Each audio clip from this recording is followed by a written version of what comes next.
আসসালামু আলাইকুম। সবাই কেমন আছেন? আশা করি সবাই ভালো আছেন। আলহামদুলিল্লাহ আপনাদের দোয়ায় ও ভালোবাসায় আমি ভালো আছি। তাই আজকে একটা কথা বলতে চাই, আপনি যখন কোনো কাজ পারবেন না, কারো কাছে আপনি সম্মান পাবেন না। সম্মানটা কিন্তু কেউ কেউ কাউকে দিতে পারে না। সম্মানটা অর্জন করতে হয়। আপনি যখন একটা কাজ করবেন, তখন কিন্তু আপনি আস্তে আস্তে কাজটা শিখতেছেন, করতেছেন। তখন কিন্তু আপনার মানুষ সম্মান দিবে না। ও এই কাজটা পারে, ও এই কাজটার যোগ্যতা, ওই কাজটার জন্য আপনাকে ডাকবে। সাধারণত বলি, আমি যখন থ্রি পিস মানে বানাই না ধরি নাই, যখন আমার সেলাই মেশিন ছিল না, তখন কিন্তু অনেকে আমাকে চিনতো না। যখন আমি সেলাই মেশিনের কাজটা করছি, তখন কিন্তু মানুষ আস্তে আস্তে আমাকে চিনে সম্মান করে। দেখা হইলে, মুক্তাপা কেমন আছেন, ভালো আছেন কিনা, আপনার কাজটা খুব সুন্দর হয়, ভালো লাগে, আরো 10 জন তারা ডাইকে নিয়ে আসে। এই জন্যই বলছি, যতক্ষণ আপনি নিজে কোনো কাজ পারবেন না, কোনো কাজ শিখবেন না, ততক্ষণ আপনি তোর কাছে সম্মান পাবেন না। সম্মানটা আপনারই অর্জন করতে হবে, সেটা যে কোনো কাজ। আমি বলতে পারেন যে আপনি এই কথা বললেন কেন? আমি সেলাই মেশিন এর কাজ করি, কেউ হাতের কাজ করে, কেউ গার্মেন্টস এর কাজ করে। দেখেন, গার্মেন্টস এর কাজ করে, তার গার্মেন্টস এর কাজ শিখছে, সেই জায়গাটা সে তৈরি করছে, সেই জায়গাটা সে সম্মান পাইতেছে। কারণ আমি যদি কাজ না শিখি, আপনাকেও কেউ সম্মান করবে না, আর আপনাকে কেউ চিনবেও না। সেই জায়গাতে বলছি যে আমাদের সবার উচিত নিজস্ব একটা আইডেন্টিটি তৈরি করা, নিজস্ব একটা জিনিস তৈরি করা। যেমন আমার হাজবেন্ডের নামের চেয়ে কিন্তু আমাকে সবাই মুক্তা টেলার্স নামেই কিন্তু চিনি। সেই জায়গাটা আমি তৈরি করছি, সেই সম্মানটা আমি পাইছি, কেননা একদিনে 2 দিনে না।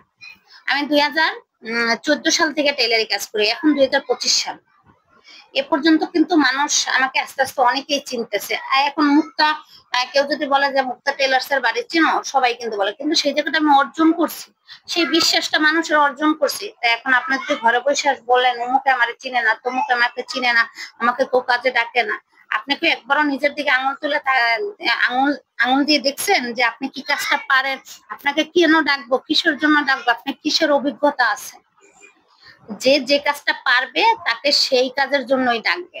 দেখেন, যারা ক্যাটারিং এর কাজ জানে, এই বিয়ার যত ক্যাটারিং এর কাজ আছে, তারা কিন্তু সাজাইতে গুছাইতে পারে দেখেই কিন্তু তাদেরকে ডাকি।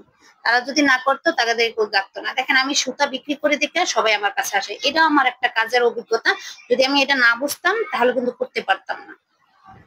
আমি টেইলারি কাজ করি, তার পাশাপাশি কিছু কম দামি বলেন, দামি বলেন, থ্রি পিস রাখছি, সবাই আমার কাছে আসে। সেই জায়গাটা অর্জন করতে হবে, ঠিক না? কারণ অর্জন যদি আপনি না করেন, আপনাকে কেউ ডাকবে না, চিনবেও না। হয়তো আপনাকে চিনবে, ধরেন আপনি যেখানে থাকেন তার আশেপাশে 2-1 জন মানুষ আপনাকে চিনবে, কিন্তু আপনি সবার কাছে জনপ্রিয় হইতে হইলে আপনার কি করতে হবে? আপনি যে কাজটা পারেন ভালো, সেই কাজটা চর্চা করতে হইব, সেই কাজটাকে কাজে লাগাইতে হইব, তাহলে আপনাকে মানুষ চিনবে, তার আগে নয়।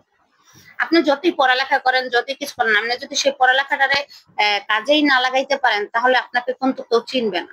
যখন আপনি পড়ালেখার পরে একটা ভালো চাকরি পাবেন, কেউ ব্যবসা করবো, তখন কিন্তু মানুষ আপনাকে চিনবে। কারণ আপনি পড়ালেখা করছেন একটা গণ্ডির মতো ছিলেন, ঠিক না?